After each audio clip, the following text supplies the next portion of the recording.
Para a professora Rosa Virgínia Matos e Silva, o que é linguística histórica? Olá, eu sou Miriam Galindo Marques, estudante do curso de Letras da Universidade Estadual de Feira de Santana. Neste vídeo, venho trazer para vocês a concepção do que é linguística histórica para a professora Rosa Virgínia Matos e Silva, importante pesquisadora baiana e fundadora do Programa para a História do Português, o PROPOR. Mas antes, faremos uma viagem aos principais períodos e acontecimentos para a formação da área. Para isto, me referencio na obra Linguística Histórica, uma introdução ao estudo da história das línguas, do linguista brasileiro Carlos Alberto Faraco. Fins do século XVIII e o século XIX são marcos cronológicos em que surge o interesse pelo passado das línguas e o desenvolvimento dos estudos históricos até os dias atuais.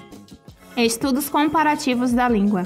O juiz inglês William Jones, em contato com o sânscrito na administração colonial britânica da Índia, percebe que essa língua apresenta muitas semelhanças com o grego e o latim, especialmente em suas raízes verbais e formas gramaticais. Diante desse acontecimento, há uma corrida de diversos estudiosos e a criação da Escola Especial de Estudos Orientais, em Paris, desencadeando uma produção sequenciada de gramáticas comparativas e um dicionário, que registravam o parentesco do sânscrito com outras línguas da família indo-europeia, sem estabelecer uma sucessão temporal, tendo Franz Bopp como o consolidador do método comparativo, procedimento central nos estudos dessa época. Linguística histórico-comparativa. Em 1822, Jacob Grimm, ao estudar o ramo germânico das línguas indo-europeias, tendo posse de dados distribuídos numa sequência de 14 séculos, estabelece um elo entre o empreendimento comparativo e o histórico, surgindo a linguística histórico-comparativa. Filologia românica. Com a ampliação da pesquisa comparativa, cria-se áreas especializadas com um estudo específico de cada subfamília das línguas indo-europeias. Destaca-se principalmente o desenvolvimento da chamada filologia românica, que, por possuir extensa documentação escrita em latim, permitiu o refinamento metodológico, atribuindo confiabilidade, uma vez que não se tem mais estudos hipotéticos das línguas ascendentes. História natural da língua, teoria da árvore genealógica. Na segunda metade do século XIX, o botânico August Schleicher, influenciado pela teoria evolucionista de Darwin, formula uma concepção que tomava a língua como organismo vivo, com existência própria, desdobrando-se para a construção da história natural da língua.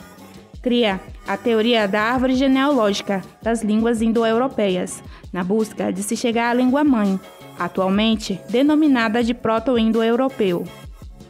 Neogramáticos.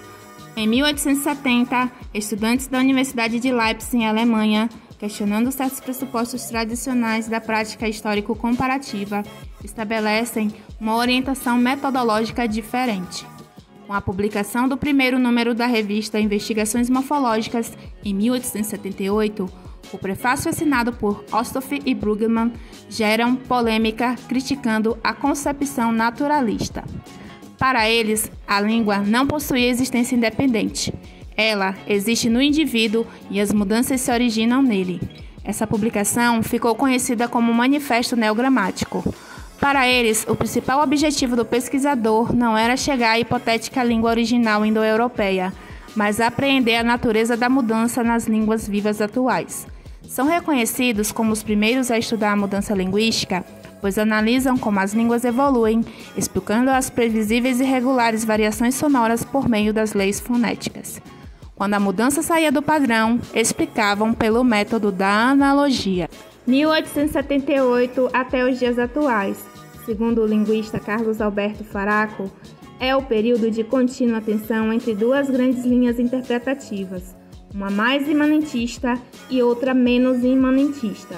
A mais imanentista é continuadora, de certa forma, do pensamento neogramático e caudatária do estruturalismo e depois do gerativismo.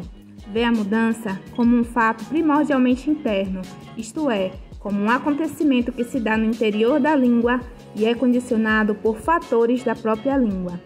A menos imanentista é enraizada nos primeiros críticos dos neogramáticos e fundada nos estudos da dialetologia e depois da sociolinguística.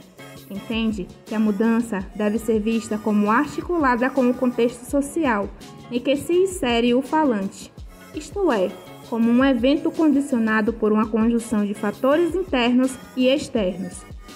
E no Brasil, aqui, os estudos históricos foram introduzidos já nas últimas décadas do século XIX, sob o nome de filologia. Pesquisadores brasileiros como João Ribeiro, Antenor Nascentes, Said Ali, Souza da Silveira, Serafim da Silva Neto, Celso Cunha, entre outros, produziram valiosos trabalhos como gramáticas históricas, dicionários etimológicos e edições críticas de textos arcaicos. A área era restrita a poucos estudiosos. Em 1938, com a linguística já sendo conhecida como ciência, Joaquim Matoso Câmara Júnior a introduz no Brasil. Em 1963, a linguística passa a ser disciplina obrigatória nos cursos de letras, sendo fundamentalmente estruturalista. Os estudos históricos ainda possuem tímida produção científica, tendo o Atlas Prévio dos Falares Baianos, do dialetologista Nelson Rossi, como uma das obras pioneiras. 1950 a 1970, a realidade linguística brasileira desperta o interesse pelo campo dos estudos históricos. E em 1990, com uma formação acadêmica impecável e a paixão pelos estudos históricos do português, a professora Rosa Virgínia Matos e Silva funda o Programa para a História da Língua Portuguesa, o PROPOR, sediado na Universidade Federal da Bahia. Possui extensa publicação de artigos e livros. No entanto, tomarei a obra Caminhos para a Linguística Histórica Ouviu o Inaudível, que em seu texto introdutório traz a resposta para questionamentos que esclarece dúvidas para quem inicia-se na área, ampliando o conceito tradicional, pois, para ela, estudar a história das línguas não se trata apenas das mudanças das línguas ao longo do seu tempo de uso, é algo mais. Desde 1988, admite duas grandes vertentes para a linguística histórica, designada de linguística histórica stricto sensu e linguística histórica lato sensu. Simplifica a sua visão no seguinte gráfico.